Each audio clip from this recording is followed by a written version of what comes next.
But as the Chancellor was delivering her spring statement, people gathered to protest against her cuts. Our business correspondent, Clodagh Rice, has this report.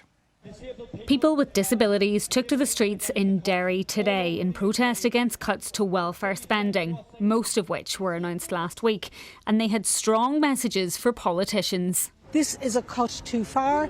Disabled people have a right to a life in society and not just be stuck in their homes all day.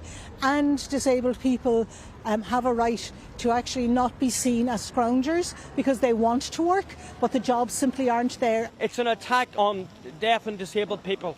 In particular, it's an attack on young people. My message is to Rachel Reeves. I agree with you. Balance the book, but do it in a just and fair way that doesn't depend on the backs of deaf and disabled people, older people and people on the lowest incomes. Wake up and learn some stuff about mental health. It's not just a trivial complaint. Most disabilities are not trivial. But the Chancellor defended the changes needed to stick to her self-imposed fiscal rules. 1 in 8 young people are not in employment, education or training. If we do nothing, we are writing off an entire generation. That cannot be right, and we will not stand for it. It is a waste of their potential and it is a waste of their futures, and we will change it.